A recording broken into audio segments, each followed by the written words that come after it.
Oh wow, is this a new lens from Sigma? 105mm macro 2.8, huh? Let me see what it looks like. Oh wow, it's really thin and long. Let me go see what my wife thinks about this. I'll be right back.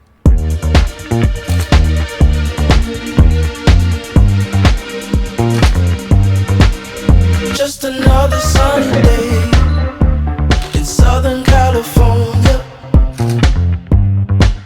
It's where the people came to play. Uh-huh. What? You don't like it? Who wants to see themselves that close? Just take the pictures. just take the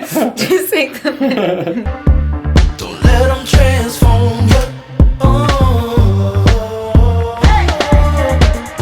Come and see what you've been missing on a little slice of heaven. What? It's the only place we're living. We're living. It's that West Coast point of view. Easy when it's always summertime fun. You and I, every to do.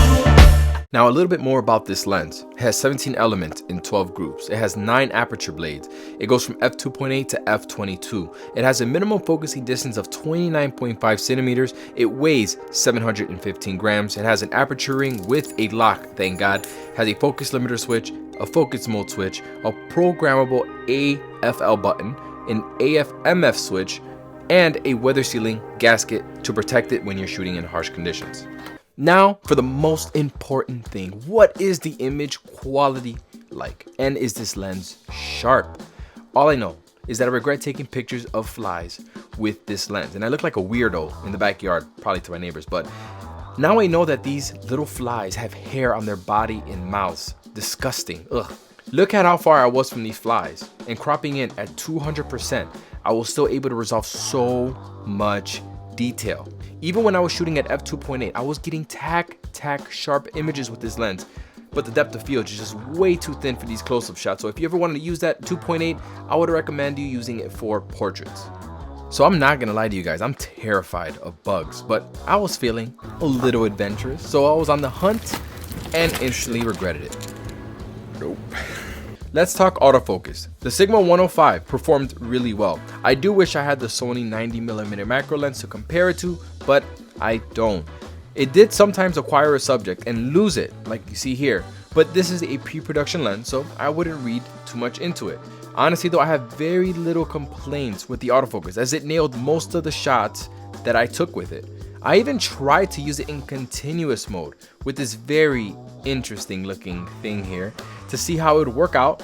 It was moving, swaying in the wind, and it nailed all but one shot at f2.8, which is impressive to me. All right, so let's talk about the price. This is when things get a little tricky. The 105mm Sigma macro lens is priced at $800, which is very competitive if you ask me, and for what you're getting, it's a great package. Getting full feature lens with all the dials and the switches and the weather sealing and the crazy sharp optics. And there's still the Sony 90mm macro out there, which is a 2.8 lens. It's $300 more than this one, but you get image stabilization in the lens. It's a lot older lens, but it's still one of the sharpest lenses around, according to other people. But also according to other people, is the 90 is known for its notoriously bad and slow autofocus. So who should buy this lens? Well, you know if you need a macro lens or not, but at the same time, I don't need one, and it was fun. It's like the movie Honey, I Shrunk the Kids, when you see these little bugs and you see them so closely, it's like they're life size. It's interesting. I'm forever gonna be traumatized of flies now because I see the little hairs on them. It's disgusting. If you have kids, going out in the backyard, taking pictures of insects or taking pictures of things and showing them, it's actually really fun. So this is something that you could have a lot of fun with.